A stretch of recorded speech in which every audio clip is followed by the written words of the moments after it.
The Friends of the Library is a nonprofit organization that supports and enhances the programs and initiatives of the Charleston County Public Library through gifts of time and money. Visit charlestonlibraryfriends.org to become a friend and for more information.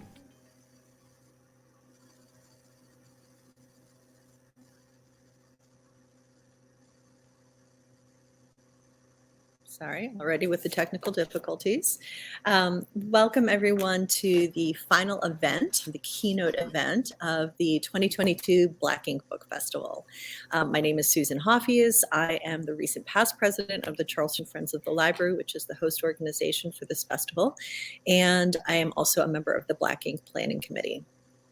Before we hear from our amazing keynote speaker, Beverly Jenkins, I want to take a moment to thank our partners, sponsors, and the amazing team that has made this festival possible.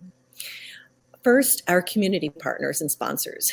They include the Gaylord and Dorothy Donnelly Foundation, the Avery Research Center for African American History and Culture at the College of Charleston, Vernita Brown, Charleston County Public Library, Rotary of Charleston, International African American Museum, Arcadia History Press, EBSCO, Palmetto Surety, Synovus, Turning Pages Bookshop, and Eventions by Jocelyn.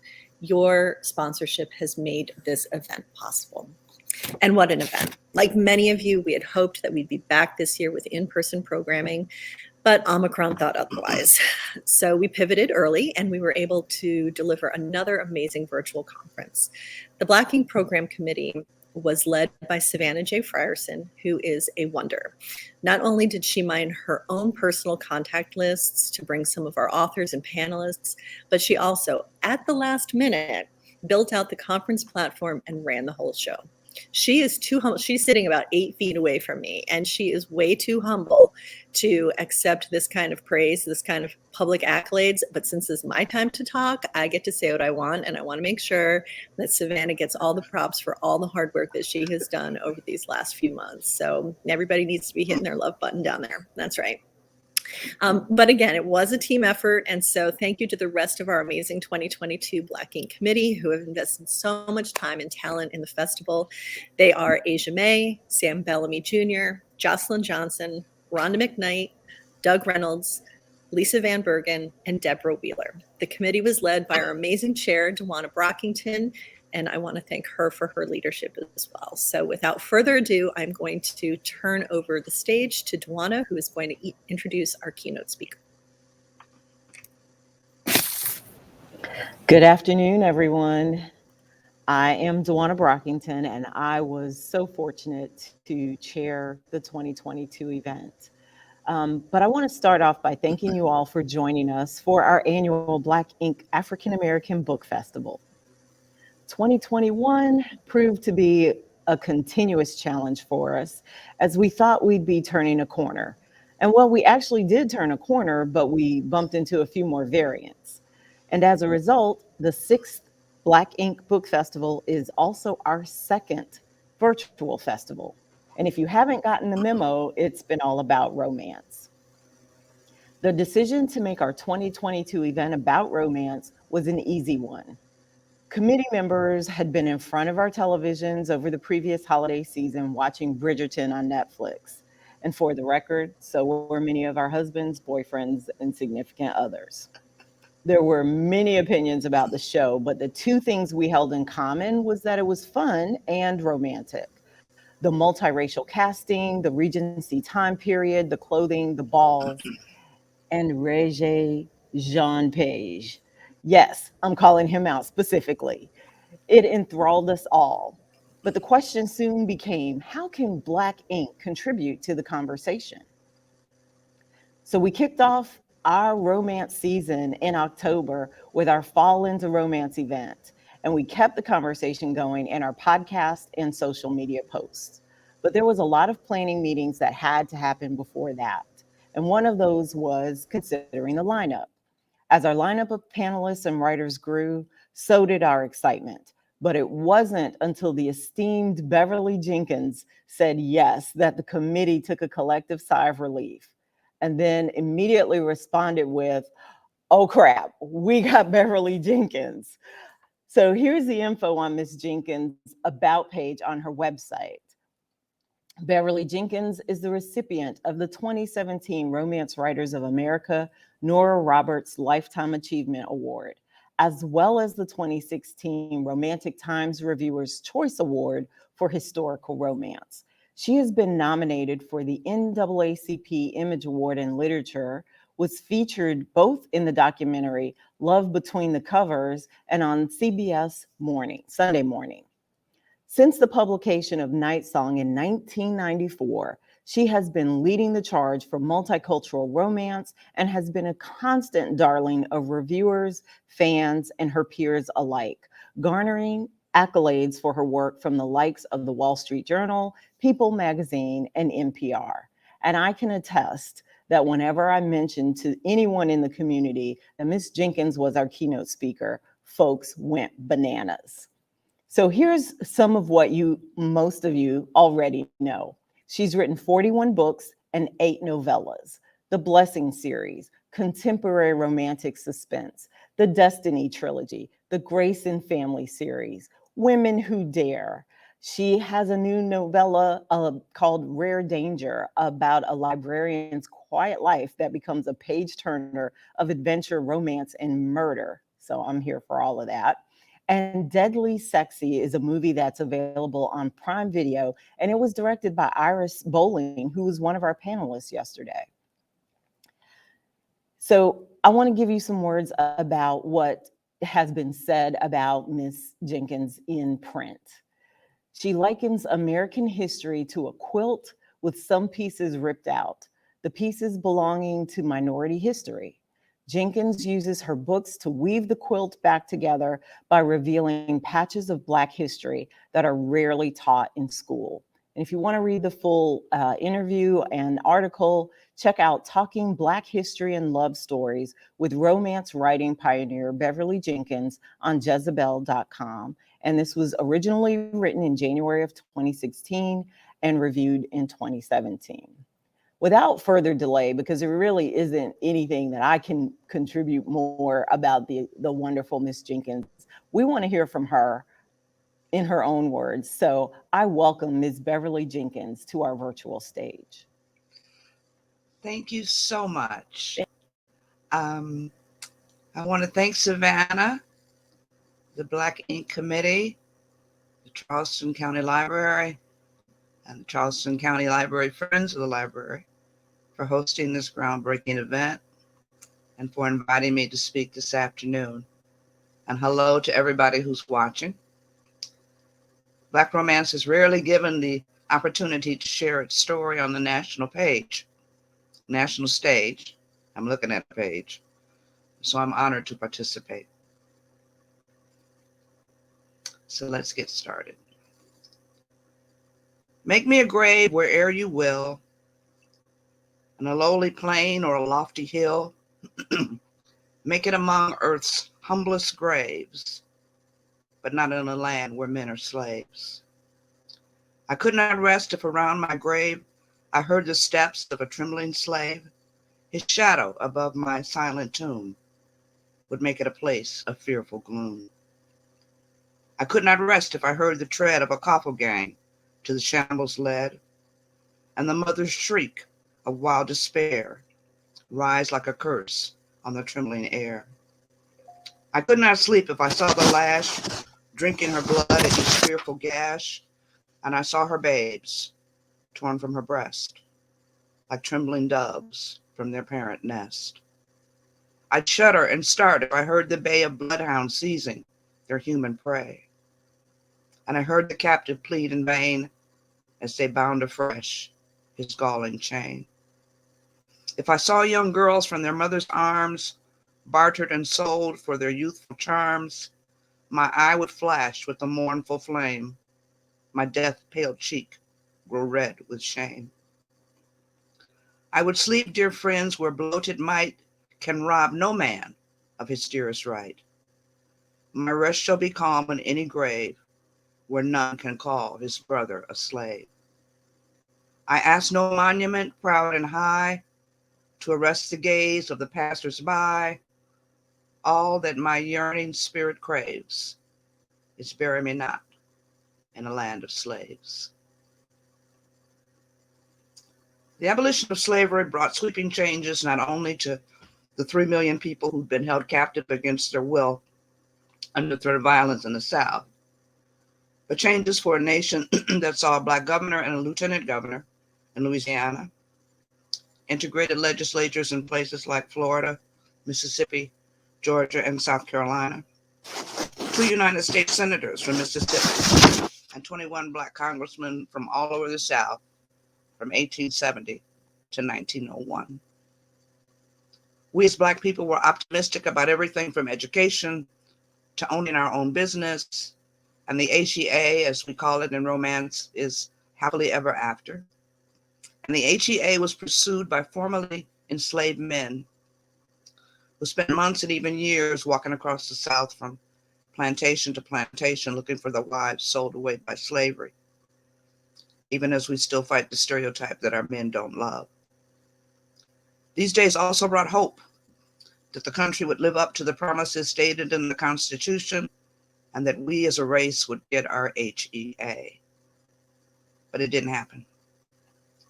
When Reconstruction was gutted in 1876, ushering in the hateful, bloody years of redemption, hope began to falter. But ironically, Black women like Frances Ellen Watkins Harper and Pauline Hopkins held on to that hope and became 2 of the race's first romance writers. Their stories were based on what scholars call the Victorian love and marriage plots, complete with happy endings. I was surprised to learn that Harper had written one of the earliest romance novels, Iola Leroy, or Shadows Uplifted, because she is more remembered for that poem I just read. Poet, lecturer, and fiery speaker for abolition, and for suffrage, especially for Black women battling both sexism and racism. She was born free in Maryland in 1825, but became an orphan at the age of 3 when both of her parents died.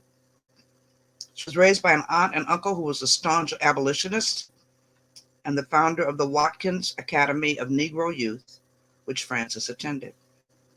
She published her first book of poetry, Forest Leaves, at the age of 20, and at the age of 26, became the first woman instructor at Union Seminary, a school for free African Americans in Wilberforce, Ohio. When the state of Maryland passed a law forbidding free Blacks entry into the state, she was unable to return home, and so moved in with Philadelphia's Letitia and William Still, the famous Underground Railroad conductors. Encouraged by the Stills, Frances began writing poetry for anti-slavery newspapers. Her poem, Eliza Harris, was published in William Lloyd Garrison's The Liberator and Frederick Douglass's Paper. An 1859 letter she penned to condemn John Brown, offering her support of him and his wife, was smuggled into his cell. This was after he'd been jailed for the event at Harper's Ferry. Her letter somehow wound up in the newspaper and was reportedly read by tens of thousands of Americans, and it thrust her onto the national stage. Also that year, her story, The Two Offers, was published in the Anglo-African newspaper, earning her the distinction of being the first Black woman to publish a short story. For the next decade, she traveled across the U.S. and Canada, speaking out against enslavement on behalf of anti-slavery organizations that had hired her as a traveling lecturer. She also spoke on suffrage. In May of 1866, she spoke at the 11th National Women's Rights Convention in New York, sharing the stage with Elizabeth Cady Stanton and Susan B. Anthony. The speech, titled, "We Are All Bound Up Together," touches upon the state of the Union, her desperate attempts to provide for her children after her husband's untimely death, and took white suffragists to task for their efforts to exclude Black women from the conversations and activism tied to women's rights. Her speech, if you get a chance to read it, is as relevant today as it was then. And reading it gives a good sense of who she was and where she stood. In the years after her break with Cady and Stanton over the denunciation of the 15th Amendment. They were upset because Congress gave black men the right to vote before it gave it to white women. So she broke with them, and she went on to found the National Association of Colored Women in 1896. And she died February 11th, 1911.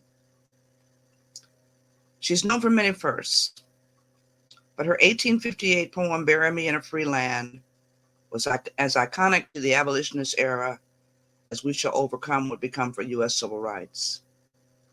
That poem was read to open and close anti-slavery meetings, was read at churches and funerals, was tacked on the walls of African-American homes, and memorized by African-American children, school children, all over the quasi-free North. Now, Harper's Romance, Iola Leroy, published in 1892, has an interesting plot for the times. Our heroine, Iola, is a light-skinned, blue-eyed black woman who doesn't realize she's black until after the death of her wealthy planter father, when she and her mom are sold into slavery by an unscrupulous relative. Lots of drama ensues. Refusing to pass, she embraces her racial roots and becomes a nurse during the Civil War. She eventually falls in love with a black doctor. They find their HEA and both continue to devote their lives to uplifting the race. Dr. Bill Gleason, who teaches English at Princeton and is a Romance scholar, says this. The last paragraph is something like, now the shadows were lifted off the hero and heroine, and they're blessed and can be blessings to each other. Gleason continues.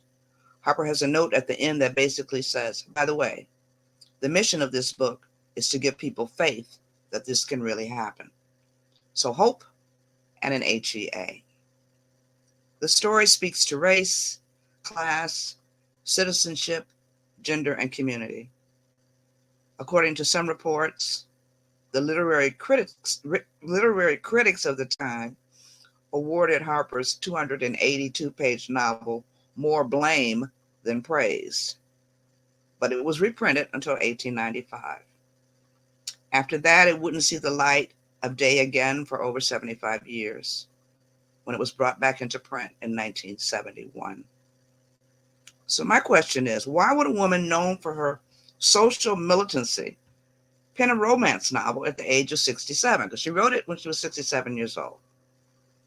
Was it due to the love she found with her husband, who died early during their marriage? Had she read Jane Austen's Pride and Prejudice, which is embraced at the foundation of modern romance? Or was it had to do with Toni Morrison and the quote that she says, if there's a book that you want to read and it's not there, then write it? Was that the reason? Or was she simply a romantic at heart, like most romance writers and readers? We'll never know. But that Harper wrote Iola Leroy makes her Black romance's foundation. Now, this is 1892. The situation for the race has become more and more dire. Jim Crow is everywhere. Blacks are being lynched, disenfranchised, and denied the right to vote. In 1896, the Supreme Court hands down its ruling on Plessy versus Ferguson, and by a 7-1 decision, makes a separate but equal doctrine the law of the land.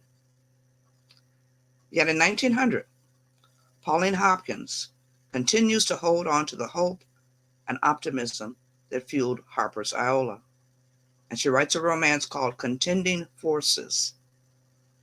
She goes on to write other books in 1901, 02, and 03, but each has a tragic ending. Why? Well, scholar Claudia Tate says in her book, Domestic Allegories of Political Desire, Hopkins gave up on romance because the optimism was gone.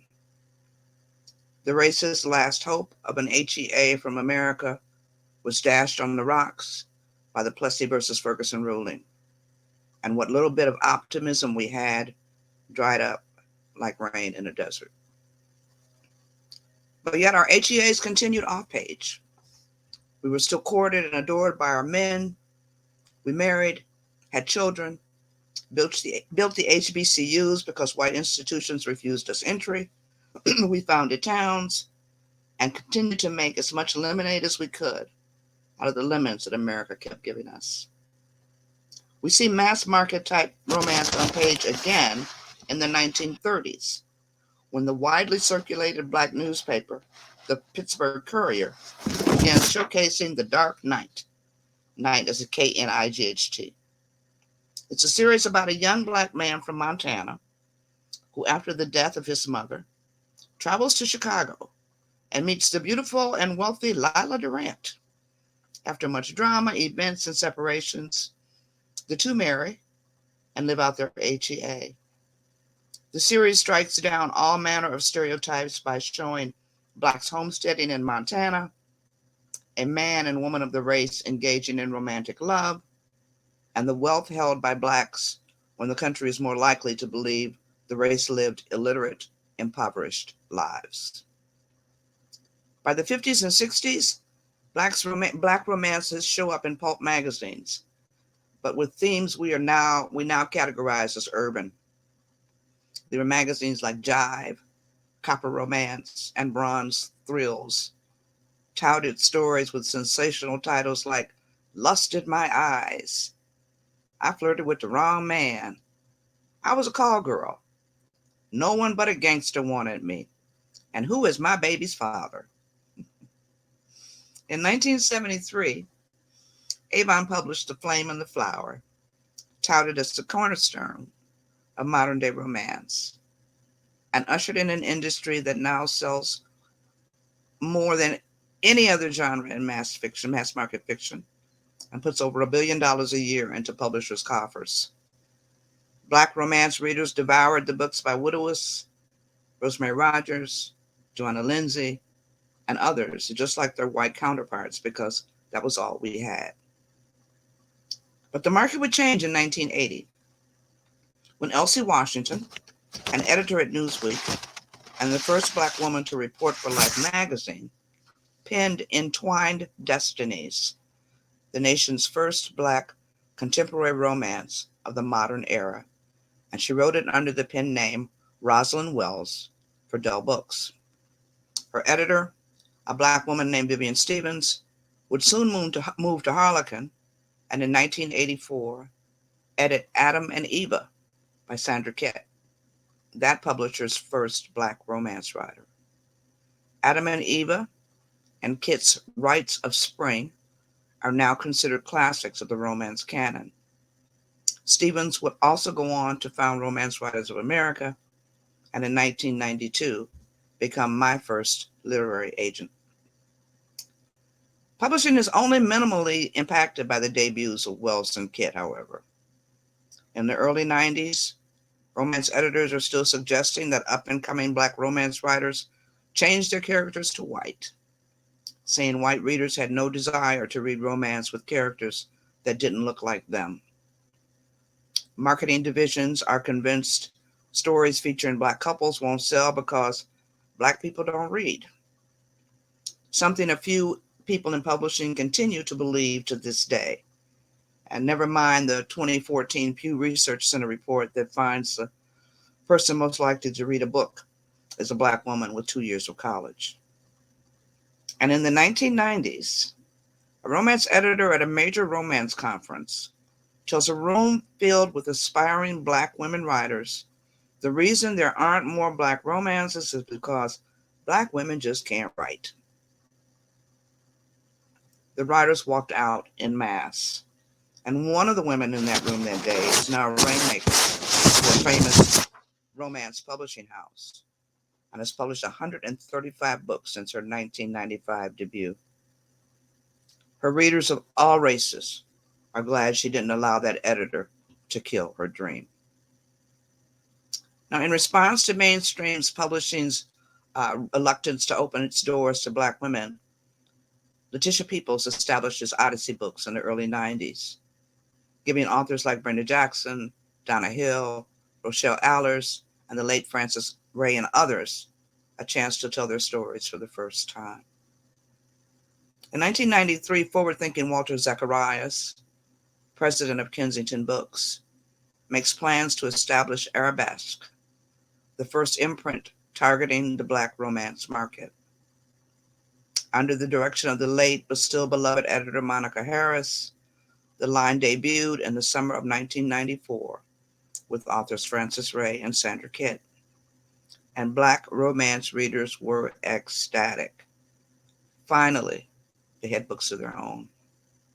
Some readers recall grabbing a book in the bookstore and sitting on the floor and reading them right then and there. Arabesque soon followed with books by Ebony Snow, Betty Ford, Carla Fred, and others. I also made my historical debut in 1994 during what is now known, we call it the Summer of Black Love. And my debut was with Night Song, published by Avon Books. I've been working on the story on and off for a decade, but not with an eye towards publication. The market was basically closed to African American writers of mass market fiction. So it was more of a vanity project for me because I'd always enjoyed a good love story, even though nothing in what I read or saw on TV or in movies featured a like me. Unlike the Arabesque contemporaries that had multiple authors and anthologies like Rosie's Curl and Weave, you can count the number of Black historicals following Night Song on one hand, most notably Clara's Promise by Shirley Hillstock and Murmurs of Rain by Pat Vaughan. It would be decades before historicals from authors like Alyssa Cole, Piper Hughley, and Vanessa Riley would arrive on the scene. Arabesque would eventually be sold to BET, who in turn would sell it to Harlequin, who after a few years discontinued the line. Yet Black romance writers refused to give up. Like many other romance authors, they embraced the early rise of e-readers and digital content. Platforms are built, stories once sneered at soar, money is made. And now, thanks to these fearless, savvy writers, Black romance readers are no longer starving for stories that reflect themselves and their lives. The crumbs of before have become a banquet. So where does Black romance stand in 2022? Honestly, at the beginning of the 21st century, I worried. There were so few of us writing back then, I was concerned whether our subgenre would survive. Not anymore. The authors of Black romance are legion. And yes, we still face issues with discoverability, marketing, publicity support, and all the rest. But Black romance writers are everywhere and in all subgenres under the big romance tent. A.C. Arthur has changed the paranormal romance landscape with her Big Cat and Dragon Shifters. Alyssa Cole is writing stories about everything, from Black royals to stories featuring heroes who are AI. Vanessa Riley has rocked the world and made some tradition-centered romance readers take to their fainting couches with her groundbreaking stories set in England during the Regency era. Yes, during the time of Bridgerton. Dahlia Rose and her West Indian romantic tales are gaining readers, as are Nikki Woolfolk's stories set in the steampunk world. Black romance writers of all genders and all identities are writing everything. And yes, we still have some white readers insisting they can't relate to our stories. But as I've often said, they can relate to shapeshifters, vampires, and sex with tentacled aliens, but not love stories featuring Black people? Make it make sense. However, social media and the presence of Black romance writers on platforms like Twitter have gained us open-minded readers of all races who are just looking for a great romance, and they're buying our books. Twitter has also put us in touch with those Black readers who didn't read romance and who 5 or 6 years ago had no idea of the power in our work. And they are now tripping over themselves to grab books by Brenda Jackson, D.L. White, Kennedy Ryan, Sharon C. Cooper. We're here to stay, y'all. And we're on the movie screen thanks to the fearless Iris Bowling, and her independent film company, Siri Austin. Iris also stands tall because she publishes her books through her website. No Amazon middleman for her, and I applaud her for her integrity. Black people finally get to celebrate Christmas on channels like Hallmark and Lifetime, now thanks to the stories by Black romance writers. We're changing the industry, not only on the page and on screen, but behind the scenes of publishing as well, through Black editors like Monique Patterson at St. Martin's and Essie Soga at Kensington, both of whom, early in their careers, helped make my books the best they could be. Latoya Smith wore a romance editor's hat for a number of well-known publishers. She's now an agent and handling the careers of some of Black romance's best-known names. And our readers are legion too. The stories we write are their stories, and the authors who pen them are their authors. It's a mutual love fest that has often reduced many of us writers to tears to hear how much our books mean to Black women who grew up wanting love stories that featured characters that looked like them.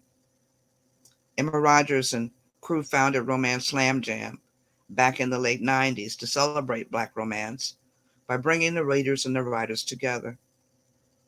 Those first few years, readers from all over the country converged on her small independent Black bookstore in Dallas to meet Brenda Jackson, Donna Hill, and the other big name Black romance writers that they loved. In the years after its founding, the Emma Award was established to celebrate the best in Black romance.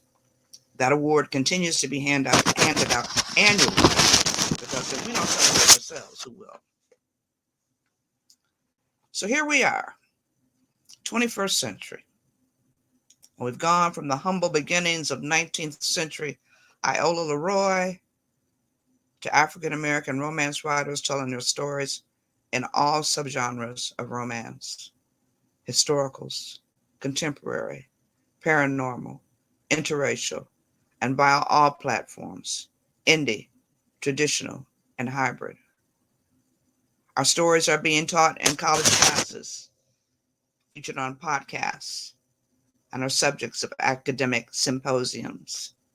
Speaking of academia, an anthology called, I know this is backwards, I'm sorry, an anthology titled Black Love Matters, Real Talk on Romance, Being Seen, and Happily Ever Afters goes on sale next month. The series of essays is edited by Jessica P. Pride, a librarian and contributor to outlets like Book Riot. The 13 contributors covered a broad spectrum of identities. They are gay, trans, Black, and Afro-Latina, and include among others cultural critic and communication scholar Dr. Carol V. Bell, Professor Emerita of Renaissance and Early Modern English Literature Dr. Margot Hendricks, and Dr. Julie E. Moody Freeman, Associate Professor in African and Black Diaspora Studies, and the producer and host of the highly acclaimed Black Romance podcast. The anthology is a fascinating deep dive into Black romance, and I highly recommend it not only for romance readers, but for academics and libraries nationwide.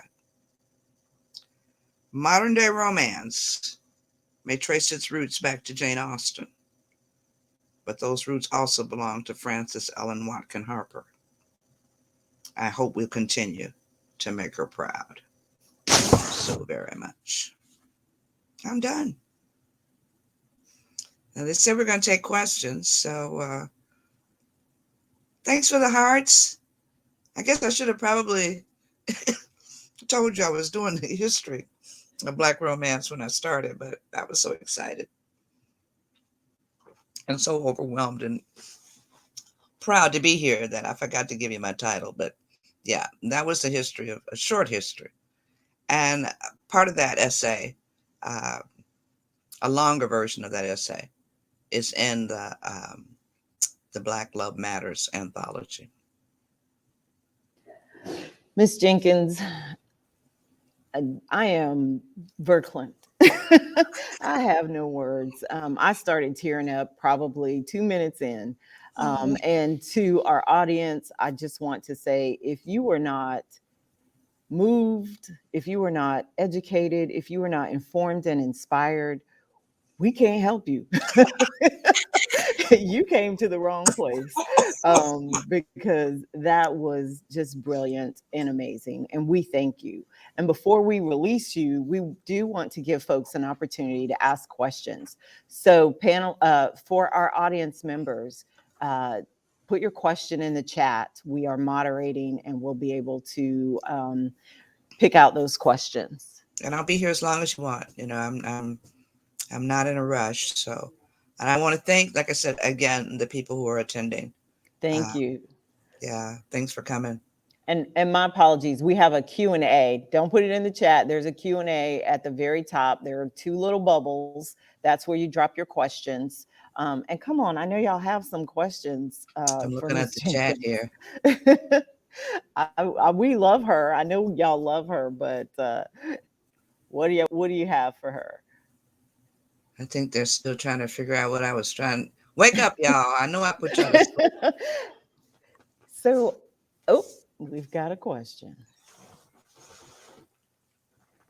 Did you always know you wanted to write historical romance?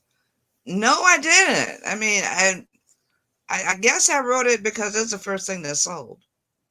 You know, I had in fact, I wasn't even planning on being a writer. I was just happy working in a library. That's all I ever wanted out of my life. But, and I've told this story many times. I was working in the library. I had a girlfriend who had just gotten published, and we were celebrating her, and told her about this little raggedy manuscript I was working on, and she had me bring it in and then started harassing me about getting it published. But Black history has always been a part of my life. I tell folks my mom was Black before it was fashionable. And she passed that down to me and my 6 siblings. And then once that first book sold, and you know, and then the lots of critical acclaim, and the readers were so gracious and so, you know, proud, not just of me, but of the story. And then Avon, my publisher, kept giving me contracts. So I kept writing. You know, I knew that the first 3 books, I knew when I started that I wanted to do Night Song.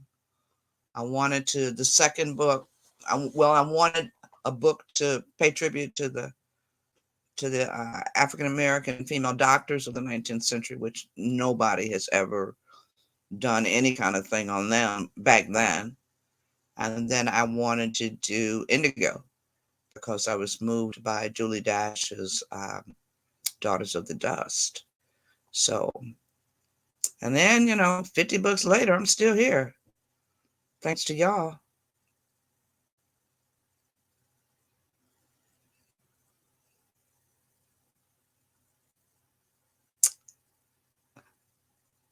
Do I see the history of Black romance continuing its forward motion? Yes. You know, it's too late. We're here. They can't close the door now. And even if they close the door, there's always independent publishing. And because the model of romance has now changed, it's no longer white, blue-eyed, a size 6. You know, everybody gets a romance now, you know, no matter your identity, no matter your size, no matter your race, your color, whatever. Those stories are going to continue to be told because love is love. And we always have stories to tell. So I think that's a good thing that the model is no longer the model. It's opened up to everyone, and that's a great thing.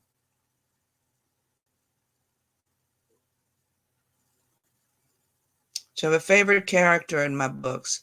You know, I think each book as I'm writing it, I have favorite characters, but you know, I love Sarita, and I write romantic suspense too. So I love Sarita and Edge of Midnight.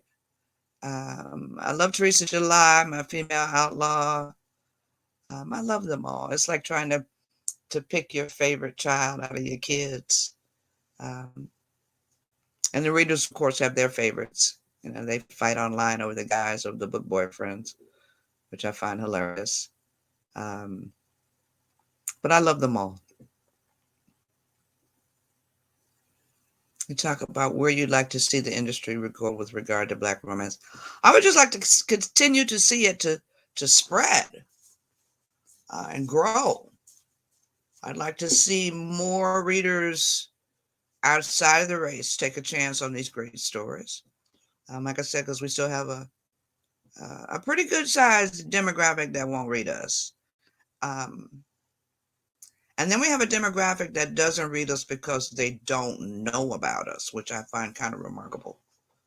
I'd also like to see more people of color in the industry so that, you can count the editors on one hand, and we need more diversity in the industry. People so you don't get letters that say, well, I can't relate, But like I said, they can relate to sex with tentacle sex. And yes, there are romances with aliens with tentacles, y'all. Fan fiction is wonderful. It's crazy. But they can't relate to Black people. So, and I'm not going to force you to read something you don't want to read. But read it before you have an opinion. I mean, that's like saying you know what an elephant is and you've never seen one. So hopefully we'll continue to expand. More suspense books. Yes, I have been lying about Sweetness's book for the last 15 years, and y'all have been so patient. I do have a novella out now that came out in November, Rare Danger, that was referenced at the beginning before I started speaking. It's just a small snack about a librarian and he's a former mercenary. And I love doing the suspense because I get to blow stuff up and missiles and car chases and all that. So, but yes, I'm working on a historical right now. I had to finish up Blessings 11, and then hopefully get some a couple months maybe to catch my breath. And I'd like to finish Sweetness's story for that. Get back to the suspense because I miss it. It's a good way to cleanse my palate, is to get to blow stuff up.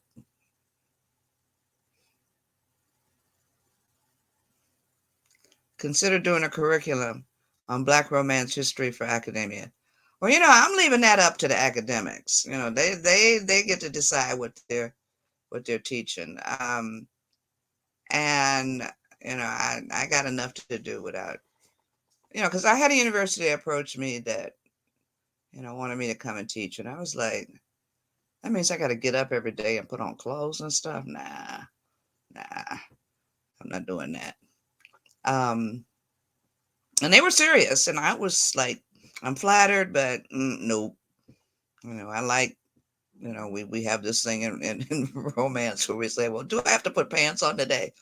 I didn't want to be putting on pants all day. So,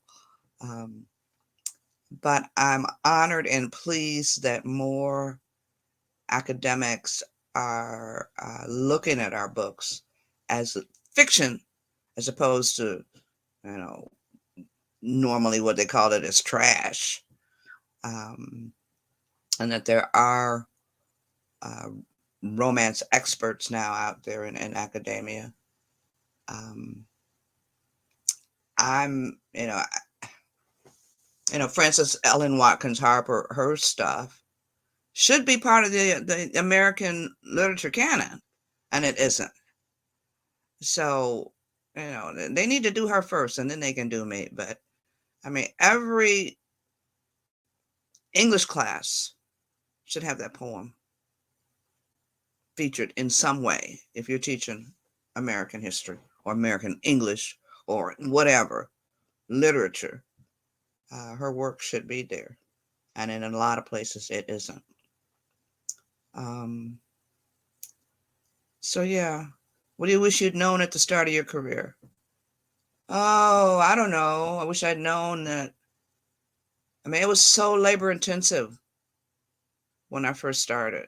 Because, there was no internet. You had to actually cut and paste stuff to do revisions. I wish I had known it would get easier. With the invention of the internet, all you writers now have no idea how crazy it was back in the 90s trying to write a book. And you had to have, whiteout, and you had to call FedEx to come and get your books, and it was all paper. And I mean, it was a hassle. Oh, and I guess I wish I'd known I'd still be here 27 years later. And that I would no longer be the only person writing historical romance. Like I said, it took a while. I was like Moses out in the desert, I was in the wilderness for a long time, trying to get somebody else to write historicals. So I'm just honored and pleased that we've got Vanessa now and Piper and all the young women who are coming up behind me, because I wanted to read somebody beside me. But it's a good life. I'm blessed by the readers. I'm blessed by the connections I've made with other authors. I don't know.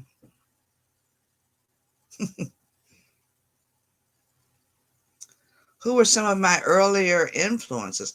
I was one of those kids that read everything in her neighborhood library. I mean, every book. So I think every book that I've ever read has been an influence. And of course, there were no Black people in mass market fiction back then. Maybe a few. You had Jubilee by Margaret Walker. You had, but I grew up on the classics. Langston Hughes and Gwendolyn Brooks and Countee Cullen and Arna Bontemps and those folks. So those were the books that we had at home, because that was what my mom read.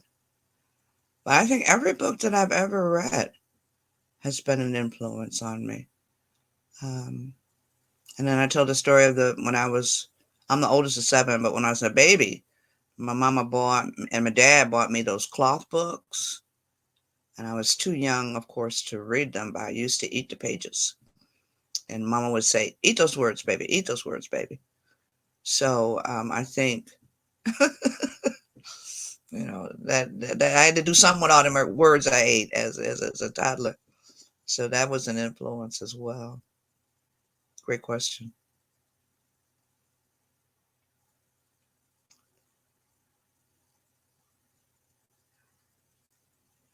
There's gonna be recorded. Like I said, they're gonna have it on their YouTube channel, and so you'll get a chance to hear me stumble my way through it. I'm on deadline, so if the mistakes I made are because I only got like maybe 3 working brain cells right now. So thanks for bearing with me as I stumbled over some of my stuff. We got any more questions?